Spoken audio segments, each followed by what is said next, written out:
The shocking truth. Dylan was just a puppet being manipulated by Ivy. Ability as currency and love is frequently weaponized. The shocking verity about Dylan's part in the rearmost reproach transferred Temblors through Los Angeles and straight into the heart of the Forrester dynasty. For months, Dylan had appeared to be an humorless youthful man caught in the crossfire of ambition, love, and family contest. He sounded impulsive but sincere, defensive yet defective, the kind of character observers could both question and root for. But as secrets unraveled behind the glass walls of Forrester Creations, it came chillingly clear that Dylan was no way the architect of the chaos he helped produce. He was a pawn, a precisely deposited piece in a far more advised game orchestrated by none other than Ivy. Ivy had always carried herself with a quiet intensity. To the outside world she was thoughtful, creative, and kindly. Undervalued. A developer with gift but not always the limelight. Yet beneath that composed surface was a woman who had grown tired of being sidelined, tired of watching others mandate her fortune. While Ridge and Eric batted heritage and Brooke and Katie reignited old battles, Ivy watched. She observed patterns, sins, fractures, and connections that could be exploited. And when she saw Dylan, emotionally vulnerable, hopeless to prove himself, eager for confirmation, she honored occasion. At first, the manipulation was subtle. Ivy offered stimulant when others misdoubted him. She heeded when he vented about being overshadowed. She planted small suggestions disguised as concern. Perhaps they don't admire you the way they say they do. Perhaps it's time you take control. Each comment was like a drop of water figure gravestone, sluggishly reshaping Dylan's confidence into commodity more unpredictable. He began making bolder opinions at Forrester Creations, grueling authority, taking pitfalls that put him at odds with important numbers. To him it felt like growth. To Ivy it was progress in her larger scheme. The turning point came when non-public design plans were blurted, a move that nearly crippled a forthcoming fashion launch. Dubitation incontinently fell on Dylan. His recent rebellious band, his access to lines, his heated arguments with elderly directors, it all painted a ruinous picture. Indeed, those who wanted to defend him plotted to attune the substantiation. Dylan swore he'd only acted on what he believed was strategic advice. He claimed he'd been guided, encouraged, converted. But he no way intimately named Ivy. Maybe he couldn't bear the study that the one person who sounded to believe in him had orchestrated his downfall. Behind unrestricted doors, Ivy's true motives began to surface. She wasn't simply seeking vengeance or attention. She was situating herself for power. By pushing Dylan into controversial opinions, she created insecurity. Insecurity forced leadership changes. Leadership changes opened doors. As chaos swirled, Ivy stepped forward with results, presenting herself as the calm visionary able of restoring order. The brilliance of her strategy lay in its invisibility. She no way touched the indicting lines herself. She no way issued direct commands. She simply nudged, guided, and allowed Dylan's need for blessing to do the rest. When the verity eventually began to unravel, it wasn't through a dramatic concession but through a series of small inconsistencies. A timestamp that didn't align. A deleted communication recovered by accident. A discussion eavesdropped at precisely the wrong moment. Sluggishly, the narrative shifted. Dylan's conduct were still his own, but the origin of the ideas traced back to Ivy's advised influence. The consummation hit him like a tidal surge. Every encouraging word now sounded concave in memory. Every late-night strategy session felt like a setup. The emotional fallout was ruinous. Dylan wasn't just facing professional ruin. He was defying the demotion of being used. In the world of high fashion and high stakes, image is everything. To be labeled a puppet was nearly worse than being labeled a snake. Yet the disclosure also sparked a deeper reckoning among the Forresters. How had they failed to see the manipulation? How had they dismissed Ivy as inoffensive while checking Dylan so intensively? The reproach forced them to examine their own impulses and eyeless spots. Ivy, cornered but composed, defended herself with nipping sense. She argued that Dylan made his own choices. She claimed she simply offered perspective. In her view, ambition wasn't a crime, weakness was. Her turn down to show guilt only boosted the counter-reaction. Abettors reseated themselves. Rivals circled. And yet, indeed, as her character teetered, There remained a sense that Ivy had achieved commodity unrecoverable. She had proven she was meant to be undervalued. The plot reverberated because it imaged real-world dynamics of influence and manipulation. In workplaces across America, power infrequently announces itself loudly. It operates through suggestion, through shaping narratives, through relating vulnerabilities. Dylan's tragedy wasn't that he demanded intelligence. It was that he craved protestation so deeply that he surrendered his judgment. Ivy exploited that hunger with surgical perfection.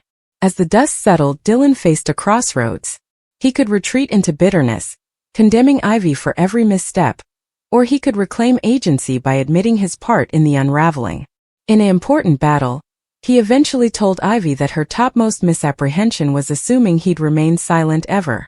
By exposing the full extent of her manipulation, he shifted the balance. He might have been a pawn, but pawns can cross the board and transfigure. The fate promises lasting consequences for everyone involved. Trust at Forrester Creations has been fractured. Romantic connections strained by dubitation now hang by vestments. And Ivy's future remains uncertain. Banished, redeemed, or maybe conniving her coming move. In true Cleaner Pieces fashion, no palm is absolute and no defeat endless. Eventually, this shocking Verity plot underscores why the bold and the beautiful continues to allure cult decade after decade. It blends glamour with cerebral conspiracy, love with ruthless strategy. Dylan's disclosure wasn't just a twist. It was an exemplary tale about ambition unbounded and trust lost.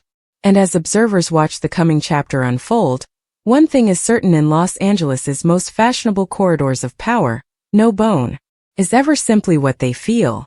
In the days that followed the explosive disclosure, the emotional shockwaves gurgled far beyond Dylan and Ivy, spreading through every corner of Los Angeles' elite fashion circle.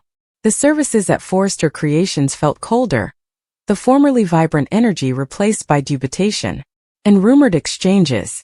Sidekicks changed uneasy ganders. Directors double-checked locked snuggeries. And word defended lines. Indeed, the familiar hum of sewing machines in the design room sounded restrained, as though the structure itself were recycling treason. Dylan walked those halls like a man arising from a fog. For weeks, he'd endured allegations, mistrustfulness, and the painful consummation that people he respected believed him able of sabotage. Now, with substantiation pointing to Ivy's manipulative influence, sympathy began to trickle his way, but it wasn't enough to abolish the demotion. He replayed every discussion in his mind. The night Ivy suggested he challenge outdated leadership. The autumn she claimed that bold pitfalls separate leaders from followers. The way she'd leaned in, lowering her voice, making him feel like a CEO conspirator and commodity visionary rather than destructive. What soaked most wasn't the professional damage but the closeness of the deception. Ivy had drafted a bond with him, a sense of cooperation. She knew his precariousness, his fear of being seen as inexperienced, his frustration at living in the shadow of heritage names.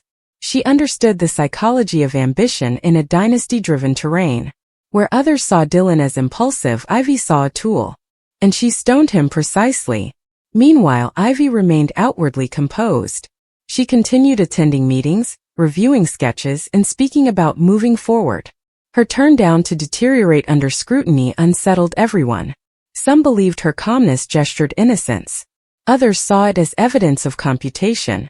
She framed herself as a misnews strategist whose ideas had been misinterpreted by an overzealous protégé. But behind unrestricted doors, her insulation grew. Assignations to private gatherings downscaled.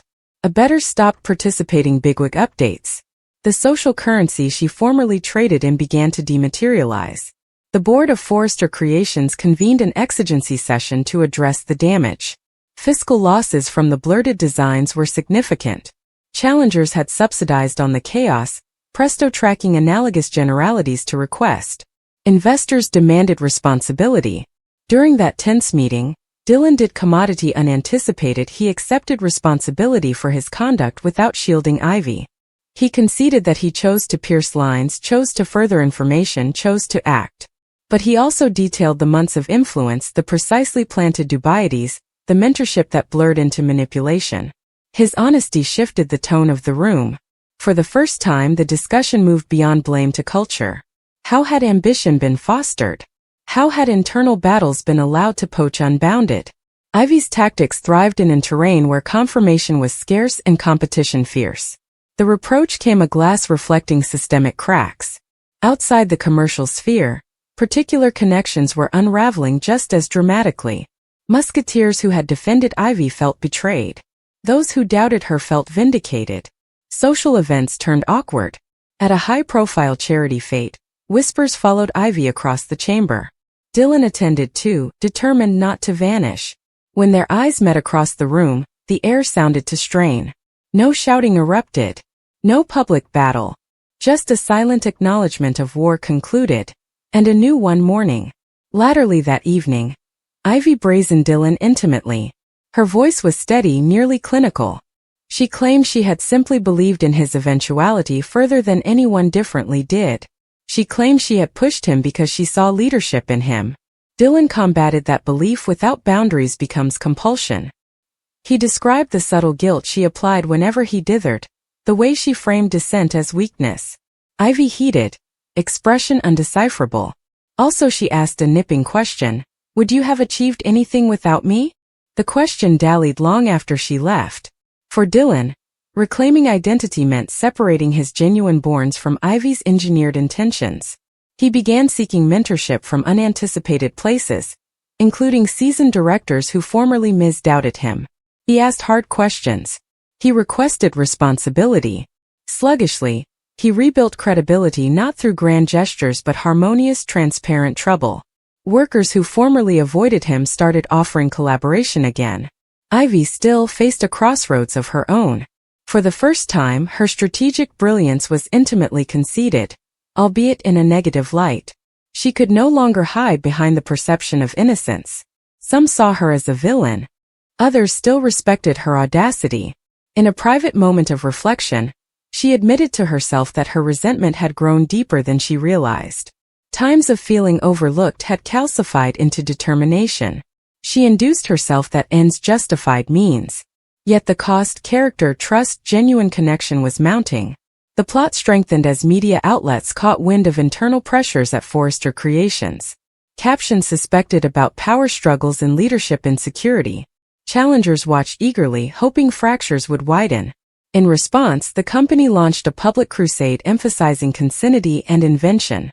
Dylan came part of that narrative, speaking openly about assignments learned. His vulnerability reverberated with youngish workers and cult likewise. But cleaner pieces life infrequently settles into simplicity. New pressures surfaced.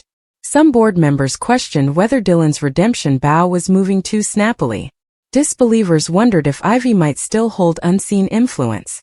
After all, someone able of orchestrating similar intricate manipulation probably had contingency plans. The possibility of retired substantiation, undisclosed alliances, or strategic backups kept everyone on edge. A particularly absorbing occasion revealed that Ivy had kept detailed journals, not as admissions, but as strategic arrangements. They outlined compliances about leadership sins, generational divides, and competitive pitfalls. When fractions of those notes surfaced, it came clear her scheme wasn't impulsive. It was long-term armature. She had studied behavioral patterns, anticipating responses before making moves. The complication was nearly applaudable, if not innocently intimidating. Dylan brazened her again after learning about the journals. This time, wrathfulness surfaced more visibly. He indicted her of treating people like chess pieces. Ivy responded that every pot functions as a chessboard. She had simply played with mindfulness. She argued that Dylan's hurt stemmed from wounded pride rather than ethical outrage.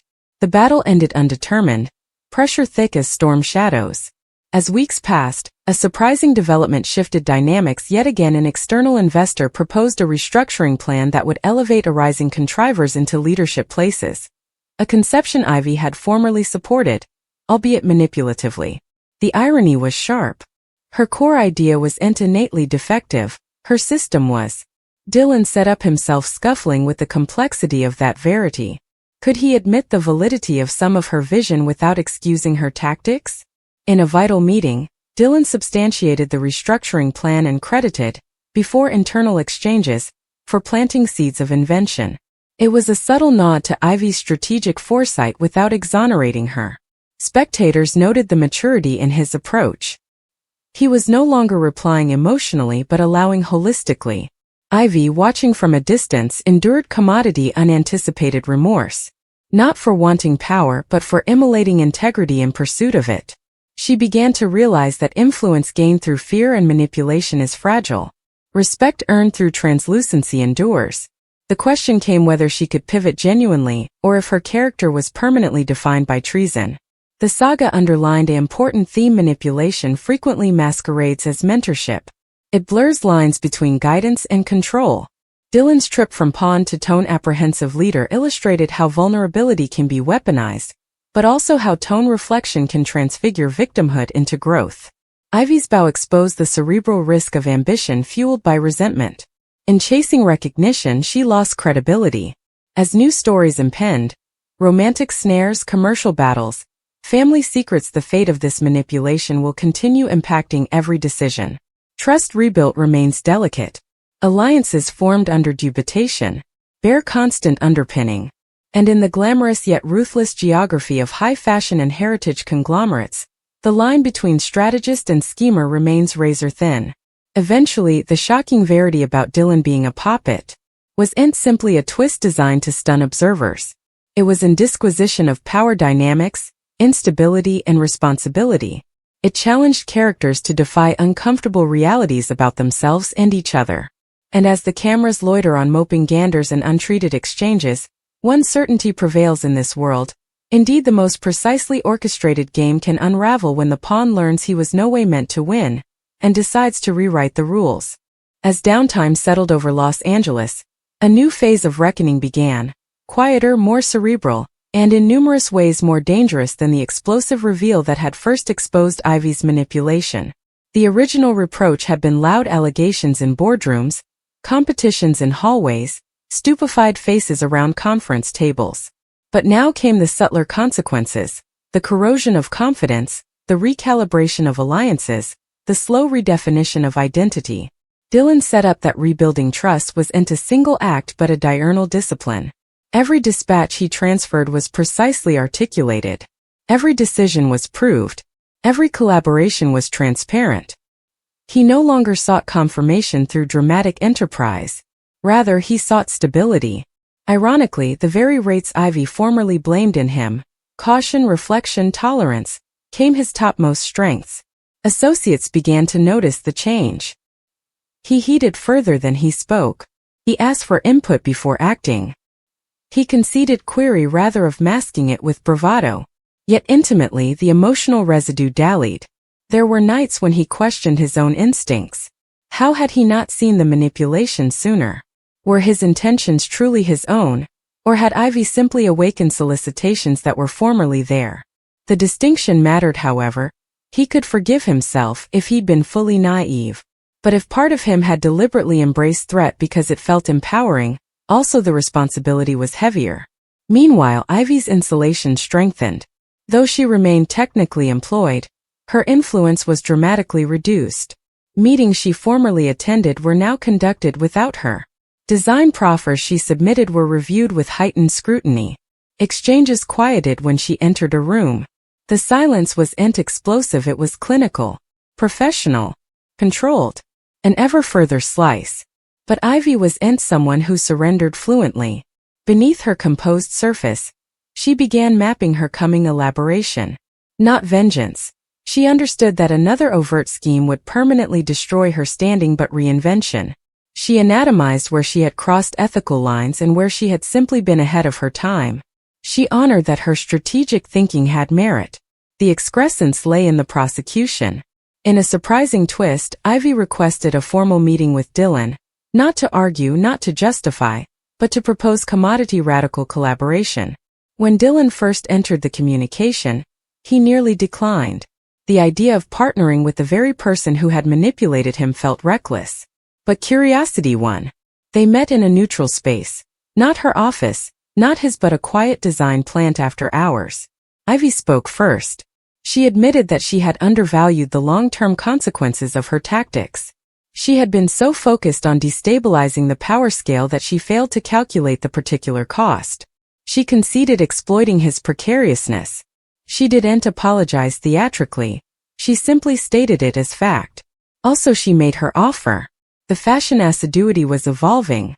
Youngish consumers demanded translucency, sustainability, and authenticity. Heritage brands like Forrester Creations risked appearing out of touch.